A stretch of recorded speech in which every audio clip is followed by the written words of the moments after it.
Good evening, ladies and gentlemen, and welcome to another episode of the Seventh Inning Stretch. Your host this evening will be Darren from Fat Boy Fadeaway, and as always, I'm here, Josh from the Birds at Bush. Darren, take it away. What's up, my man? That's quite the introduction there. I like it. It was a lot better than my seventh inning stretch introduction last week. A lot more manlier. I like that. We got that in there with it. It's good to have you, Josh. I'm glad with us doing this again. Another Thursday night. We got a lot of baseball to go over. We're going to talk on the Rangers. We'll talk on the D-backs. I got a good over-under thing for you. Of course, I got to touch on my A's here every week. And then we'll finish it off looking at the weekend series as well. And I know we got, like I said, I got Peter Gammon's notes. No, we got Josh Edwards' notes today here on the podcast. So we'll touch on that as well. Man, a lot to get into. How's your week going so far before we hit on some baseball here? Short work week, but man, it feels like everything's been crammed into those 4 days. So it's been kind of hectic, but we're getting through it. We're pushing through, doing the great American way. You just keep digging and get to where you got to go. Well, you know me. We talked a little bit here. We were texting today. You know me. I'm a big NBA guy here. So obviously the finals are on my mind a little bit today as well. We got our guy Nico Bryant over at far into the bench. Big Nuggets fan. So pulling for you, Nico, over there. We got the Nuggets. I know the Rockies don't really get you too excited around this time of year. So the Nuggets is all you got to lean on here. So before you enjoy the NBA finals here, that's about to start in 45 minutes here. Why don't you get a little chance here? We're going to talk some baseball here. Get you set, Josh, June 1st here. All right, it's kind of like for me, this is kind of the start of – I know it's not officially summer yet, but it feels like it's baseball summertime right around Memorial Day. We talked about that last week. I don't know, man. I think for me, the first thing I think we need to talk about is the division, right? When I looked at this, so June 1st, based on who's ever leading the division come June 1st, right? 58% of the time, those teams go on to win the division. So obviously that tells us 4 out of these 6 teams are probably going to end up winning the divisions, right? At the end of the day.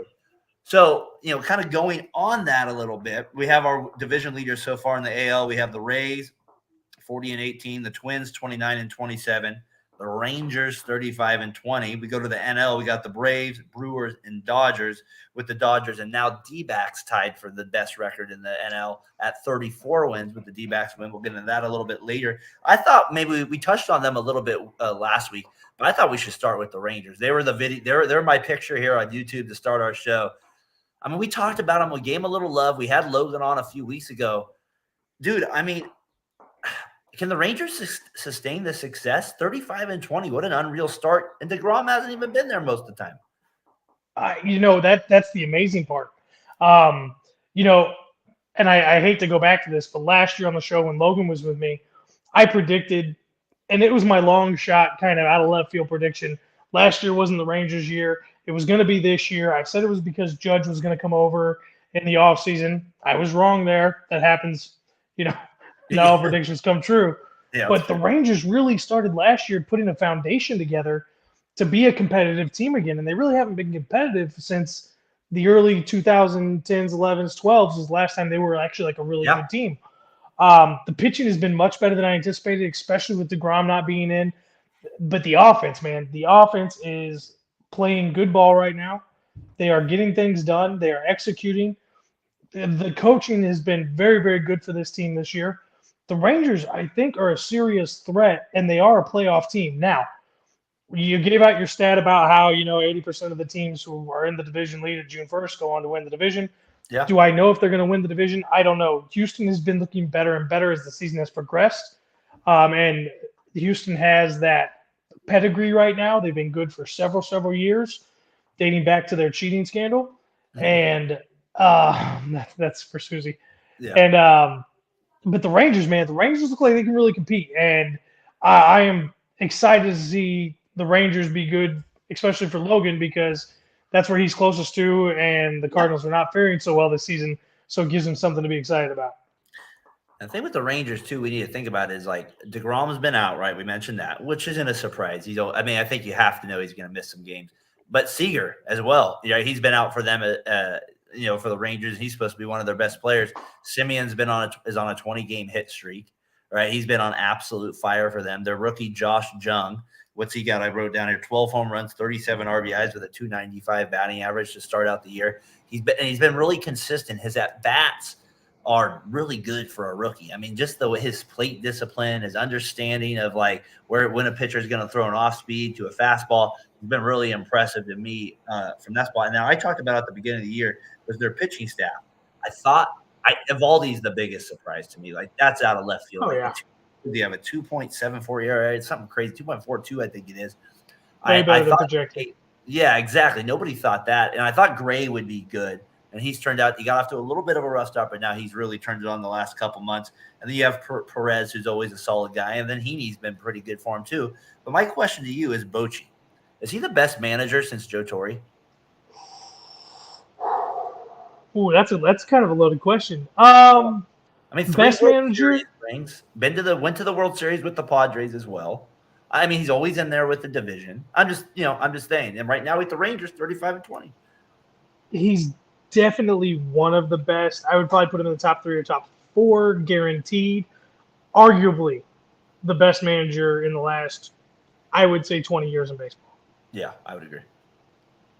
It's funny, I almost think it's Dusty Baker comes to my mind a little bit too because he obviously went to the World Series with the Astros a couple times and with the Nationals. People forget that, and with the Giants, he just hasn't won. So he's right up there too. But I think it's Bochy. But I think Tyler brought this up on my podcast. I think it's Bochy. I agree with them. I was kind of thinking about that over the last week since he brought that up, and I'm like, I think he's right. I think it is Bochy with the success he has. Maybe it's La Russa was the only other one that maybe I could kind of come to, but he had that White Sox taste doesn't leave a good taste in your mouth there at the end. We'll see how Bochy does with it there. I don't know, man. I just think the Rangers. I think it's just fascinating to me if they can sustain this. I want to talk about a little bit, if you don't mind, the other team you brought up to me before today was to go to the NL a little bit is the D-backs, right? We just said they have the best record in the league. You've been on their case the whole year. You've been, really, really believing in them. I was not on that bandwagon. I still really aren't yet. I still need more time. But today they win again. What's the guy's name? Corbin Burns. He ends up getting the base hit, the winning hit today to bring in the 2 runs to beat the Rockies to finish off the sweep. I don't know, man. Corbin Carroll. Corbin Carroll, not Corbin Burns. It was. I wrote it down here where it looks like carrots. I knew that wasn't the right answer, so I wasn't going to say that. I knew it was Carroll. My L's did not do well at the gel pen there. Did not merge well there right there. But Corbin Carroll, I thought, he gets the hit there today to win it. I mean, what do you think? Your D-backs continue to surprise as well. Your thoughts on them here? Man, I hope they can sustain it. The D-backs, there was just something last year when I watched them play. I was like, man, they're close. They're close to turning the edge. They're super, super young. They got a lot of energy. They played fairly good ball last year, and you saw a lot of youthful mistakes, but they let these kids grow and develop. They have some good core veteran leadership on that team too. The management staff, it seems to be handling the team properly, especially the young players. This team, I don't think they're a World Series contender by any means. So don't take it the wrong way. Yeah. But are they going to be the next team that's on the climb to be competitive in the West for the next 2, 3, 4, 5 years? I mean, Corbin Carroll is I'm not going to say he's balling out, but he's definitely stepping up to the challenge and being a difference maker for this team. And his energy is infectious. Yeah. And I think that's part of what is driving the D-backs right now in a division that they, at best, were supposed to finish third, and that was best case scenario. They are playing great ball, and they're going to give the Dodgers a run for their money. I still think the Dodgers win this division by the end of the season, but it would not surprise me by any means that the D-backs make the playoffs and then even make maybe a little bit of noise in the playoffs. The thing with them is the pitching, right? Like that. I mean, I think when you have Zach Gallen, who's as good as anybody in the league, I think that automatically gives you just a more belief as a team, especially when you win a couple games and you're like, okay, now we got this guy to sustain that winning streak. I think that's a big part of it. And their bullpen, which has been absolutely god-awful the last 5 years. It's definitely a lot better this year. They're getting out of more jams. They're getting more strikeouts from their bullpen. I think that's a big part. But I just feel like that Zach Gallen part with that ace, knowing that as a young team, you have this guy going with Corbin. Like we said, I mean, to me, that's just a good, I don't know, that's just a good duo to build off right there in the Diamondbacks right there. Well, they have a good 1-2 punch in the pitching because, like you mentioned, Zach Gallen, but they have Merrill Kelly too. Yep. And Merrill played for I don't the think USA. about him very much, obviously. See, and that's the thing. He's underrated. I mean, he Yeah. was in the World Baseball Classic. He's a very, very good pitcher, very talented, has Throw good stuff strikes. that plays. Yeah, I mean, it's a good 1-2 punch because Yep. Gallen and Merrill are two completely different kinds of pitchers. And if you have them back to back in a series, like let's say that wild card series, it's best 2 out of 3, you have your 1 and 2 that can go up against whoever they're against. Yeah. So that's why I do think because I do think the Diamondbacks will be a wild card team. I think they very easily have a chance to make it out of the wild card and go into the division series in the playoffs. And the thing too, just real quick on them, I also think is like it was interesting to me when they signed Longoria and those type of players. Like you could see like those veteran players with those young guys we mentioned really have fit in well. And then you have a guy that I think a lot of people forget about. He had a really good season a couple years ago, but he's not a stud, but he's just always going to be there is Marte. You know what I mean? So like to have another hitter like that, that's always just going to be around 290, which is never a bad thing. You know what I mean? So I just feel like that, you're right, leaves a good foundation for them. And they're by far the biggest surprise right now to me.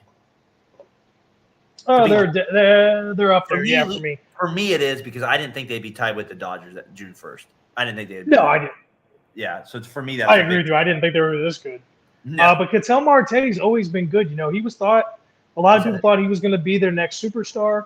He didn't quite hit that peak, but he's always been consistent. He's available. Yep. He plays hard. I mean, he's young. So I think maybe Corbin Carroll is getting some advice from him on the back end saying, hey, I went through this. Maybe avoid this. Hey, you saw this time. Look for this next time up at the plate. I think there's a lot of good mentorship coming on out of an organization that's not typically very strong.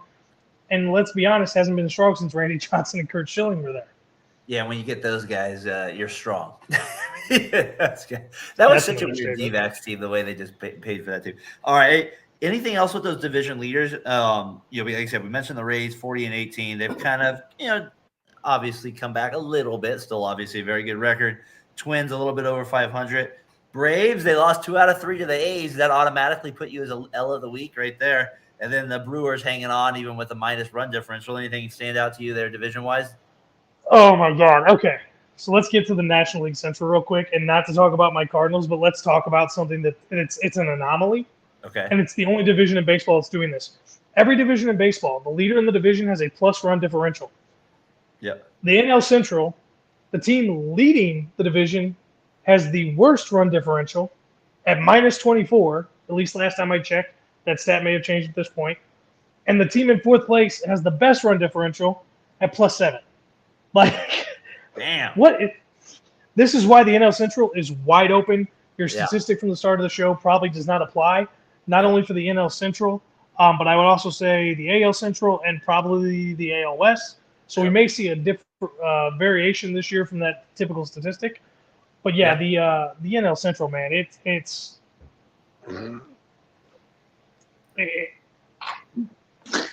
a show right now, and it'll be interesting looking back at this at the end of the year. I'm gonna write is like where these 6 teams are. Now that I've actually went through this research to look up these teams, I'm kind of curious how much June 1st means with it. What I have the actual number here was like 91 out of 156 teams since 2000. That's what the actual total is. So it'll be very interesting come that time of year what actually happens with it regarding those teams. The Twins to me is always like kind of the Twins and Brewers, right?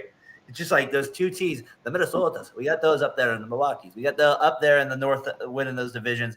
Right now, we'll see. Those are the 2 I would think could fall out the most. I'm looking at those 2 teams out of our 4 division winners, out of our 6 division leaders so far right now. Anything else division-wise you want to get into before I get into our top 10 starters that we have? Yankees are starting to look good. Their bullpen is pitching phenomenally right now, keeping them in games, always giving them a chance to win. Toronto still has not found their stride, and if they don't do it quick, they may get buried and not be able to dig out and even make the playoffs. Detroit is they're 6-4 in their last 10 games. They're looking better. I don't know if they're going to be able to compete for a division. And the Mets look like they're starting to find their groove because Verlander and Scherzer are now back in pitching. So we'll probably see a little bit more of a run in the East as long as Atlanta doesn't continue to blow games to teams they should beat. My belief is the Atlanta just overlooked Oakland and wasn't really paying much attention. Well, they have good reason to. Before I move on, I actually forgot this. I do my outline. I had it 3. I need to put it back to 2.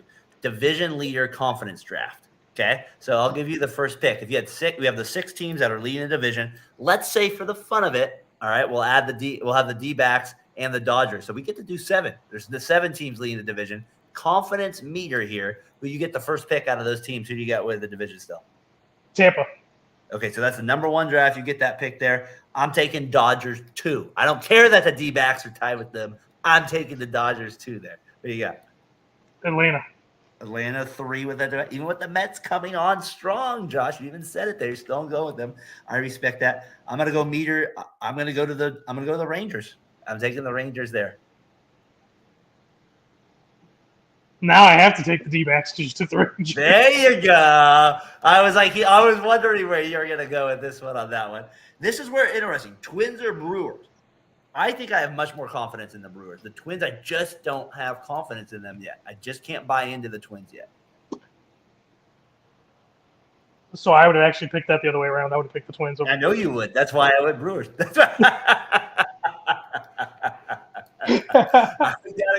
You know me too well. I know you too well. So I'm curious. So you went Rays number 1 more than the Dodgers to win that division. So you think the Rays, and I want to point this out about the AL East here. You said the Rays is the most confidence. You think they can win that division? I'm guessing maybe because of the hot start they got into in the lead they have right now. What do they got on the Orioles right now? They got a 4-game lead over them, 6 over the Yankees, and then 9.5 over the Blue Jays there. I was looking it up. Since 2005, okay, so right now you have all the teams over 500 in the AL East. And that's at June 1st. So the longest it's ever gone is it went to September or October 1st, believe it or not. 2005, all the teams in the NL East were over 500 at that point. But then on the last game of the year, the Nationals lost to finish 500 at 81. So it's been 18 years basically since we've seen a division like this where all 5 teams have the potential to finish 500 or above. Wow. Crazy. Man, Crazy. I didn't know that. And I was live then. I was a kid, but I was live. So I got to defend my pick of Tampa real quick for you. Yeah. So with Tampa Bay, here's the reason I have faith in them. They have lost 2 starting pitchers to long-term IL, and they have not slowed down. If these 2 pitchers come back, which they're not going, one of them is not for sure. I mean, that reboosts and re-solidifies that starting rotation. And you found consistency out of Taj Bradley, who has bounced up and down as injuries have happened. But when he's up, he's pitching really, really well. If Rasmussen comes back, that's a big helper. I don't know. Tampa Bay, for some odd reason, they're real to me. Randy Arozarena is in a contract year. We know how Tampa Bay is. They don't sign guys to big long-term deals. They got Wander Franco at a very young age at a very, very, very good deal for them. So I think Arozarena is going to play out of his mind to go get that Manny Machado type contract at the end of the season somewhere because I think he knows, he sees the writing on the wall that Tampa's probably not going to give him what he wants unless Tampa just changes their entire mentality of how they build their teams, which right now it's working. Yeah. But it wouldn't surprise me if Tampa comes out of their shell and says, hey, Randy, we're going to give you a 13-year deal at $200 million. Something crazy like that to set it. I mean, I think if I was him, I would turn that down. Given the MLB See, I don't know if I would. It depends on if you want money or championships. That's because true, that means you're with Wander Franco for a long, long time. You've seen that the Rays know how to bring talent around you and not ask you to take a pay cut or restructure your contract because they know how to pull in players for cheap. Yeah, but 13 years, $200 million, he's getting lowball at that point, right? That's what he's got to feel because he thinks he can get another There's going to be incentives there, though. No, I hear you. Incentives, incentives. $500,000 for All-Star appearances. $1 million extra. It's not my money. Let's give him $50 million per All-Star appearance. Yeah. Not my money. I always like to play that part of it. I'll give them as much money as they want at that point. I had real quick. I just thought it was fun. I was looking it up today. We don't have to spend too much time up, but this was just looked on the MLB website, and I always kind of do this once in a while. But is the starters, and I always like to look at the starting pitchers and who they have the best. Just real quick, I just wanted to kind of give you a little idea. They have McClanahan as the best starting pitcher right now. in Major League Baseball. I wanted to think do you agree with that? Do you think he's the best pitcher in all of baseball right now? The lefty from Not the a Rays? chance. Not Okay. a chance. Yeah. Spencer Strider all day long from They Atlanta. had him number two. Okay. I mean, his strikeout ratio is ridiculous. 15-9. Are you kidding me? Dude. He's on pace for 300 strikeouts, which hasn't happened since Cole and Verlander in 2019. His stuff is stupid. He's ridiculous. He's phenom. I mean, I would say Max Fried is better than McClanahan. Even right now, McClanahan's been pretty dominant. He's 8-1, but 2.07 ERA, 82 strikeouts. Maybe this year alone, but I'm looking overall. Well, I'm just talking this year. I'm talking just this year. Just this year. So they don't have it. I'm not looking for future. I'm talking this season. Strider is absolutely for me higher. Yeah. Man, I can't believe they have him ranked number one. I'm just a little surprised by that. It's funny because whenever we do these type of like discussions with this kind of stuff, it's hard for I think us to not think long term. Like right away, Garrett Cole's better, right? But you know what I mean. But then maybe he's not. You know what I mean? So because he was good last year too, McClanahan, and his little sinker he's got is just filthy there. Yeah, like his changeup too. So he's just nasty. But I'm with you on Strider. His ball just moves different. It moves like Cole's did about 3 years ago. So he must have one of the stickiest hands ever. No, I was kidding. I love that with the umpires. Absolutely. He's got a sticky hand over there. A couple finish it out here with the other ones they had on the list here. They had, like I said, they're great. Sonny Gray right now at 3. He's been phenomenal for the Twins. Evaldi at 4. Valdez from the Astros at 5. Luis Castilla 6 on the Mariners.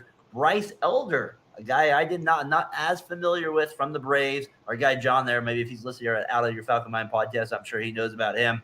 He's been fantastic at 7. And then your guy, I ripped on him last week, and he shut me up with a one-hitter last week. Marcus Stroman, they had him at 8 this week. And then Joe Ryan, who also is just filthy as well for the Twins at 9. And then they got Zach Gallen at 10. A pretty good list there. They had some, obviously, Ohtani tied for 10 as well. But just wanted to give you a little update on some pitchers right now that MLB.com had as their top 10 right now in the season. I'm going to have to look at that list because that's interesting because I would think Keller from the Pirates would be up there somewhere. I would think Kirby from Seattle would be there somewhere. And last night he pitched an amazing game. I watched that Yankees-Seattle game until the 9th. And Kirby, I did not know the movement he had on his pitches. And oh my God, his two-seam fastball moves ridiculous amounts. There's a lot of good pitchers out there right now. And, I mean, Sandy Alcantara is not pitching to his full ability right now. Justin Steele from the Cubs was pitching phenomenally until he got hurt. Zach Wheeler hasn't quite found his stride yet this season, but I'm sure he's going to get there. The Phillies haven't found their stride. We haven't even talked about them this year. They've been way off this year. Exactly. They're rough. Hey, just real quick, the votes that other people had for this, they had Garrett Cole receive some votes, Logan Webb, Gosman, Tyler Wells of the Orioles, Senga of the Mets, and Eduardo Rodriguez from the Tigers. So your boy there from the Pirates did not receive any votes there on that one. So you'll have to check out that list. It's very interesting. I think like I said, future, that's always it. But right now, these guys are locked in. Joe Ryan, everybody. If you don't know that name from Minnesota, that guy's going to be one of the best pitchers in Major League Baseball. His stuff is filthy. And seeing these A's guys pop up on this list makes me absolutely sick, Josh. So we said this with the A's as well. I wanted to get into them as well. I mean, again, you said you wanted to talk about them 45 seconds. I've talked about them way too much on this show already. I know. All I'm going to say is this. I just encourage people of Major League. It's not the fans. I swear to God, it's not. This guy has tried to alienate people for 20 years and has literally made you not want to watch. He does not keep players. So that's where I'm coming from. Josh, you have the floor on the Oakland A's here, Vegas thing. And I'll give you some politics on it coming a little bit here. Okay, so earlier today I saw something about the A's, and it's they have the biggest stadium in baseball. Yes. They're having the lowest crowd turnout, and the pitchers using their pitch comm have to turn the volume down so the batters don't hear the pitches being called. That to me was like, oh my God, it is that bad. I'm with you 100%.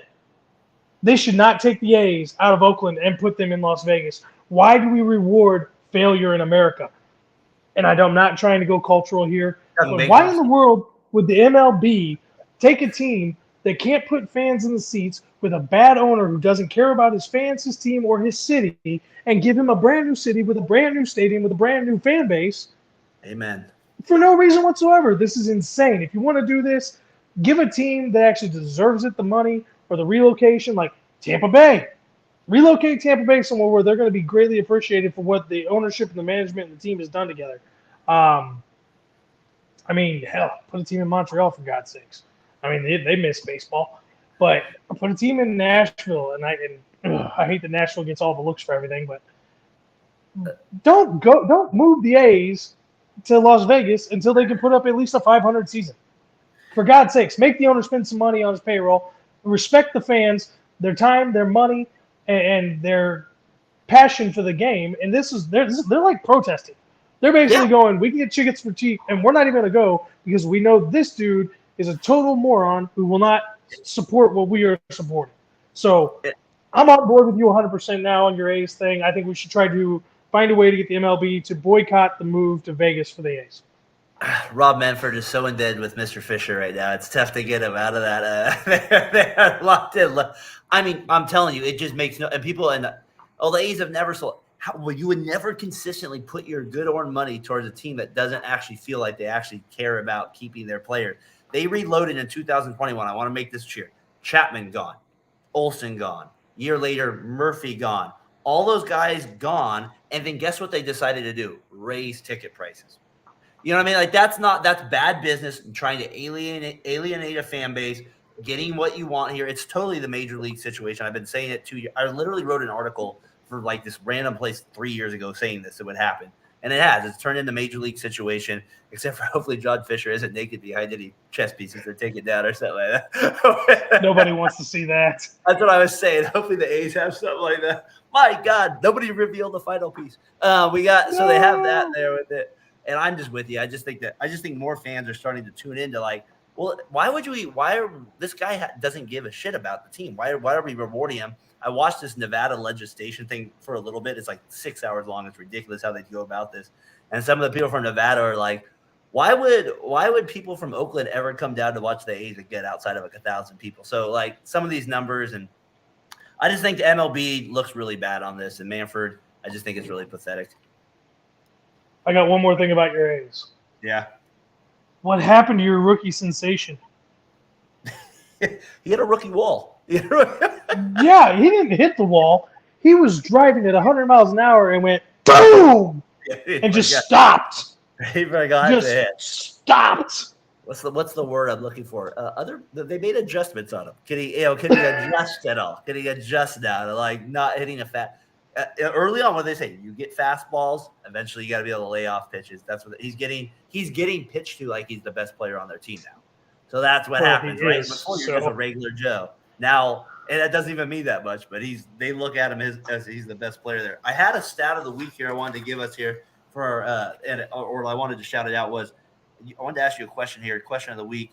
VSN, use that code VSP15 on Row 1 brand. Get 15% off anything the art gallery. Remember to do that. They got good stuff over there. Josh has talked about his Cardinals stuff over there many times. I have an A's ticket stub. I have behind me ticket stubs up the wazoo from all those things I've gone to. So go check them out. VSP15. Josh, my question to you, question of the week here. Favorite batting stance ever? Or if you, let's be fair to the audience. I haven't really set you up for it. So if you got a couple off the top of your mind, go ahead and mention them. So I got to pick my homer pick.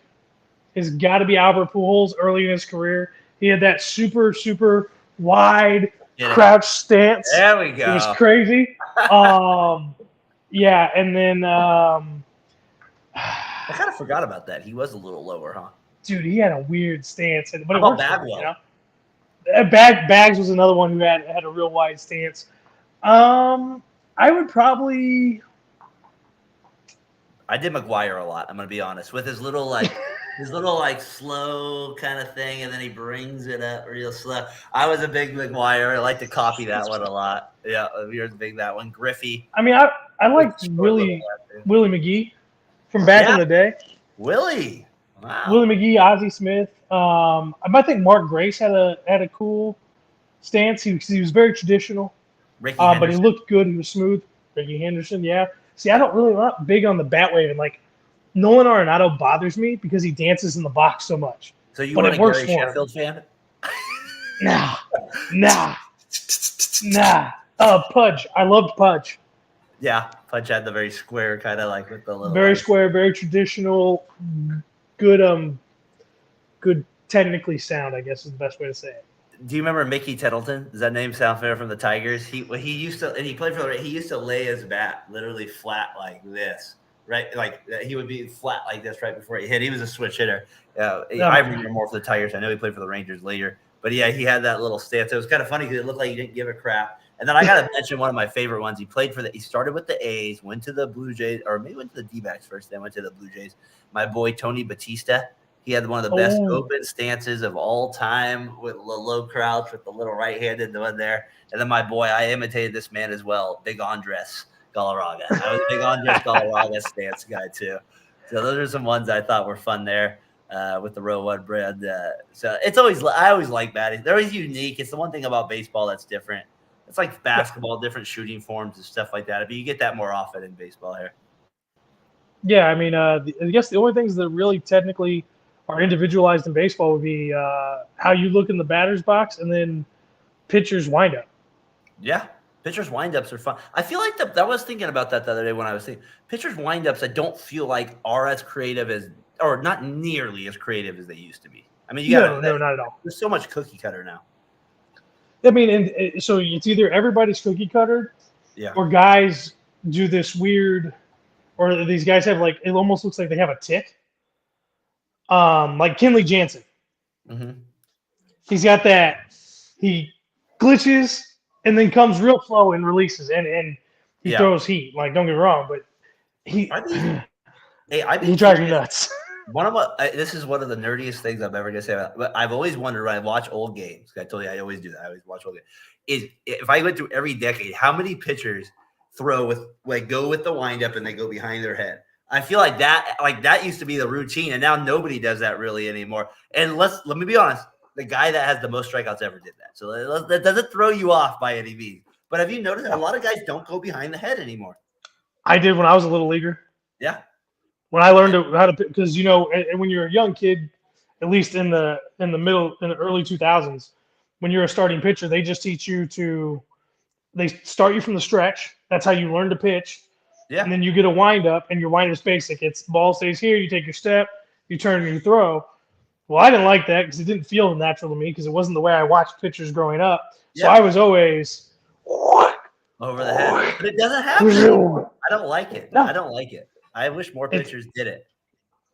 Like my favorite pitcher to watch, and God rest his soul, he died recently, was Bruce Sutter. Yeah. He was a closer for the Cardinals in the 80s, and he played a few other places too. He played with Atlanta for a long time, finished his career in Atlanta, I believe. But he had it wasn't real different, but it looked good. And he was a killer pitcher, man. He was just a beast. No, he was a beast there. I thought you were going to say Roy Halladay, or he didn't play for the Cardinals, but did Chris Carpenter go over his head? I don't think he did. I don't think Chris Carpenter went over his head. I don't think he did either. Yeah, I know Halladay did with over that, but I don't see that as much as something I noticed there. Like I said, use that code VSP15, get 15% off the gallery at Row 1 brand. They're very, very supportive over here at Variety Sports Network. Got some other great baseball shows on here. Be sure to check those out. We got Astros up. We got the Birds and Bush that Josh is on there with Jordan as well. So be sure to check out those other baseball shows here on at VSN Network, especially as we're starting to get into the summertime. We're going to definitely be picking up the baseball conversation as we go here. Josh, just a couple notes I wrote down. Like I said, Peter Gammon's notes. No, they're Edwards' notes today. I had a couple things you can touch on, whatever you want with you have. I have Syndergaard struggling. He says he's been the worst player on the Dodgers all season. I love the honesty. We have Mets looking a little bit better. I thought that would be the case, should be the case when you spend that much money. And then I'm interested to see where Bieber might be traded. Any thoughts on any of those any of those notes there? I agree with you 100%. Syndergaard has been the worst pitcher on the Dodgers this year. I love the fact that the man is taking responsibility for his lack of ability to get the job done. Thor was a great pitcher for a long time. Obviously, pitchers as they get older, unless they continue to reinvent themselves, tend to not be what they were in their younger years. But he has taken it like a man. He has taken ownership of his follies. And as a baseball fan, I can do nothing but appreciate his honesty. Yep. And I hope that his season does get better. I don't want to see him win a ton of games, but I hope at least he looks better. No doubt there. I think. Mets, yes, are coming together. Yep. Go ahead. Sorry, I'm I not think sure we had why. a little delay there. Yeah, we did. I didn't know if you were jumping back on Dodgers and Syndergaard or we were moving on. No worries, we had a delay there. Good, keep going. But the Mets, they finally look like they're starting to figure it out. And just like you mentioned, with that payroll, they should be a minimum 100 wins this season. Good luck getting there now. But you're in a division that's it's going to be a tough division to win still, but it's not going to be as tough as I originally thought because I thought the Phillies were going to look better. The Marlins look better than the Phillies right now. Congratulations to Skip Schumacher on his first couple months of being a manager. I like the Phillies sucking. I'm going to be honest. I know our guy Ryan BS. I'm glad they. Come on, how can you be like, yay Phillies? Like that's never a thing for me, right? No, never. I used to we always need to get Ryan on. Logan when he was on here, be like, I want to root for all the teams. What? Screw that. I'm not rooting for all those damn teams. The Phillies can. Other than that mascot, which I enjoy the mascot. Right? Dude, the Philly Fanatic's awesome. I love him. He's the best thing about Philly outside of the cheese sticks. There you go. I gotta get a real one there. No doubt. Go ahead. What do you think about Bieber? Can I ask you about Bieber? Do you think like I'm thinking of a team like your Cardinals? So everybody's saying the Cardinals, and they don't have a starter. They don't have an ace. Well, that's important. Yeah, it is important if you're going to win and go deep in the playoffs. I could see the Cardinals maybe making a stab at Bieber. John Mozeliak came out early this week. I think it was Memorial Day or on Sunday, and said that they're not going to be sellers at the deadline, that the division is too close and is going to stay close. So they're going to try to make something happen. There's a lot of young talent in the Cardinals system right now and a lot of development happening. I think the Cardinals are almost in a soft rebuild or a soft retool is what I would say would be coming because of all the young talent they have with McGreevy and Graceffo and Teen Kentz and Mason Wynn and Jordan Walker and Lars Nootbaar and Brandon Donovan. I mean, you got all these guys under the age of 26 with years of control in their contracts. So I don't think they're going to go out and give a bunch of players up, but if they're going to give, I mean, I could see them giving up one or two guys to get Bieber. I think Bieber's got another year of control under his contract, so he's not just a strict rental. But if they go get a pitcher like Bieber or Rodriguez from Detroit, where's Rodriguez at? It feels like those are the type of guys you guys get is somebody that's usually under control for a couple of years that maybe had a little bit of a down year the year before, and you know what I mean, but still a solid pitcher. It just seems. Or we go get rentals who are definitely on their way out, like J.A. Happ and who'd we get in 21? Who was the other one we got? I thought you guys got Montgomery last year, and I thought he turned out to be pretty good for you guys so far. I know he struggled a little bit this year, but he's been really good. He's just not getting run support. I mean, he's in the same boat Miles Michaelis was in last year, where Miles Michaelis was an all-star last year, finished the season 11-10 because he couldn't get any freaking run support when he was on the mound. Yeah, no doubt. Montgomery, I feel like, is going through that same thing right now. All right, I got to get to our over under here a little bit here, if you don't mind if I move. I got 5 over unders for you. Then we're gonna get a little. We're coming up here on the 40-minute mark here. We'll get you guys out of here in about 20 minutes here. We got so I got 5 questions for Josh here. Over under MLB season. Then we'll get into our series this weekend that we're liking. I got Pete Alonso and Aaron Judge will both hit over 53 home runs. I'm gonna have to say yes on this one. Yeah, because what I wanted just to let you know, Alonso has 20, Judge has 17 at this point right now. Yeah, I think they should. They should. I would say I would be more comfortable with like 49. Well, for both of them to make it. I know. I'll go on limit. I'll say yeah. They'll both get it. You'll go yeah. I mean, like I said, 20 for Alonso right now. 17 for Judge. Judge is on fire. I feel like I'm going to go a little under. I feel like one of them probably will go under on it, but I think both will go over. But I wanted to set you up with it. I think it's an interesting stat, both from New York, both extreme power hitters. So kind of a fun thing to look at there with it. Stolen base leader will have 66 or more. We have our guy Ruiz has 28, and Acuna at the moment has, let me double check, I believe he has 26 at the time here. So what do you think? Do you think anybody will have more than 66 stolen bases this year? Acuna Jr., to be accurate, has 23. Wander Franco has 20, Witt 17, and Marte 16. Obviously, I'm really looking at Ruiz and Acuna there. Could either of those get over 66 stolen bases, you believe? I think we could see 70 stolen bases out of somebody this year. Really? Think one of those two or somebody else I'm not thinking of? I think it'd probably be one of those two. Bobby Witt Jr., if Bobby Witt Jr. was on a better team, I think he could do it. He is that fast. Ruiz has the best chance because he's on such a bad team. Yeah, but you got some protection in the lineup. It makes pitchers have to throw to the batters, and they don't have to pay as much attention to the guys on base. Yeah. So that's kind of where my train of thought is. Like I said, if Bobby Witt was on a better team, I think he'd have more opportunities because he'd get on base more. Pitchers would be more worried about the guys at the plate. But I think we could see 70 this season. I'm hoping we see 100 next year.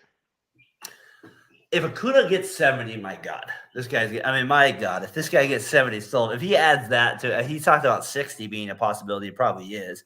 But if he gets 70 with this type of power, he is the modern day Ricky Henderson in that regard. Ricky obviously stole way more freaking bases, but you get my point at that point. But it'll be very interesting with that. Other over under here. I'm going to send it back to my boys here in Oakland. Right now, Josh, they have 12 wins. 12 wins on pace. Like I said on our podcast the other day, we're talking Cleveland Spiders territory here. This isn't even modern day baseball we're talking about possibly breaking.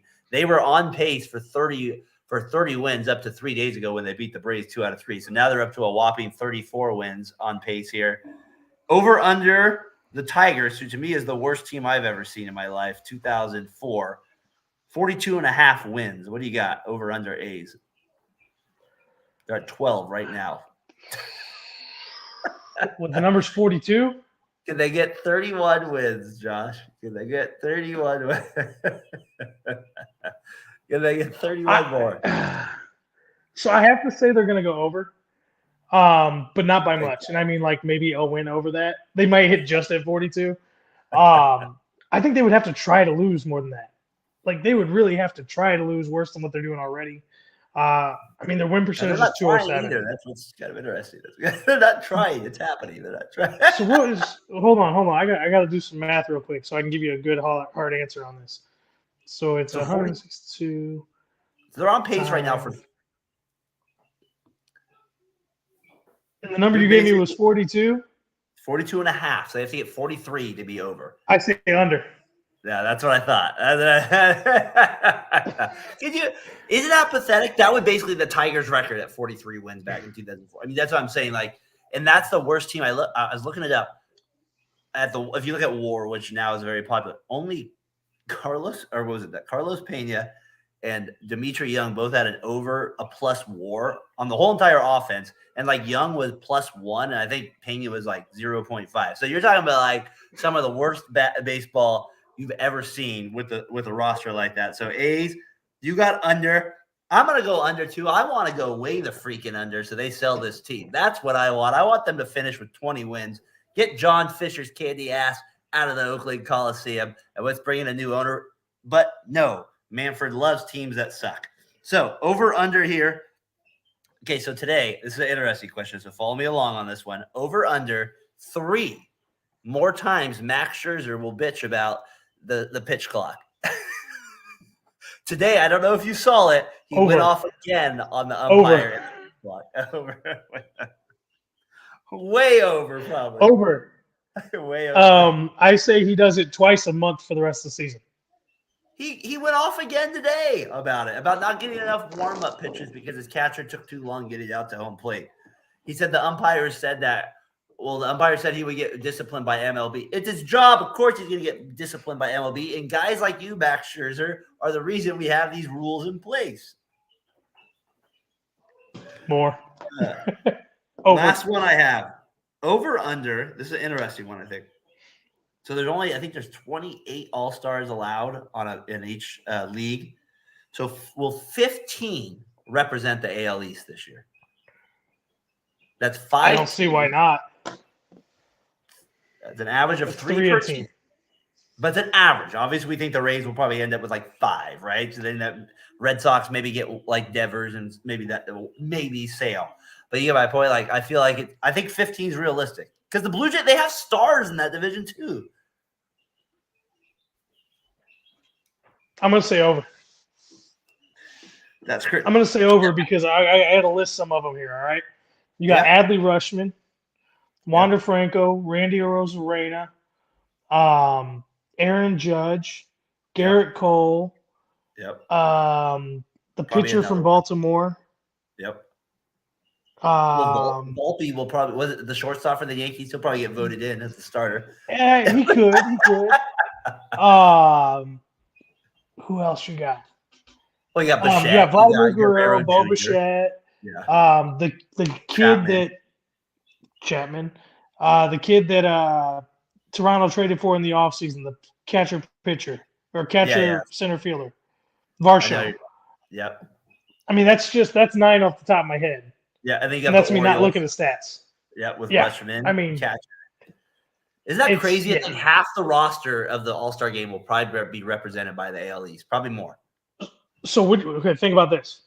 What if they did an All-Star game one time that's kind of like the NHL, where it's each division has an All-Star team, and they do like a mini series for a week where they play like 5 inning game? The NL Central doesn't allow it, or the AL Central they don't allow it. It's the AL. They don't allow it. The AL Centrals wouldn't have enough guys. Exactly. I think the Angels might be like one of the rare teams that have more than one, with obviously Ohtani and Trout on there. But obviously Houston will probably get 2 because Alvarez is an automatic. Maybe Altuve. Altuve's missed time, so I will be interested. Doesn't matter. And then Valdez, dude, he has been on fire since he came back. Alvarez, Altuve. Oh yeah. I mean, what was it? DeRosa said there was some like talk about it this week in the Twitter world about Mark DeRosa saying that Altuve's one of the best second baseman ever, and he did say it's on a short list. I don't know if he meant that as a pun to Altuve, but I agree with him. I've always been an Altuve fan. I think because you got to remember, Altuve was on these teams when the Astros sucked. Like he was one of the first guys to come up on those teams. I know the cheating scandal, the microphone, and all that, but I have mad respect for Altuve's game in that regard there. So, Josh, that's my over-under for the week here with it. I thought it would be fun kind of look at some of that stuff with it. I appreciate you kind of giving me the answers on there. I thought maybe to end the show here, we should look at the weekend series ahead here in Major League Baseball. Any series stand out to you that you're looking forward to this weekend?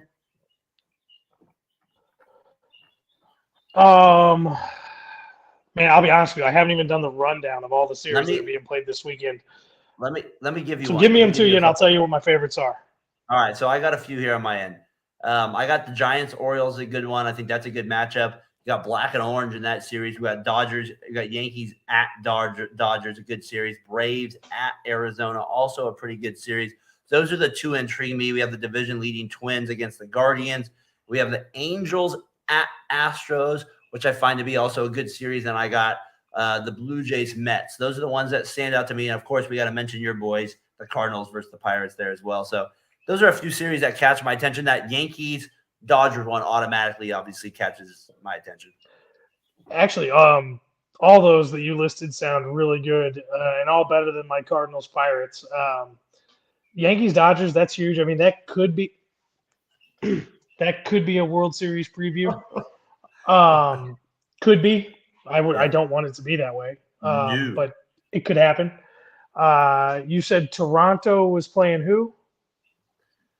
Toronto is playing. Sorry, I had it right there. Toronto is playing. Who do I have it? Sorry. Oh, the Mets. Okay, so that could be a World Series preview. Doubtful, but could be. I mean, the D-backs series, that one will be good.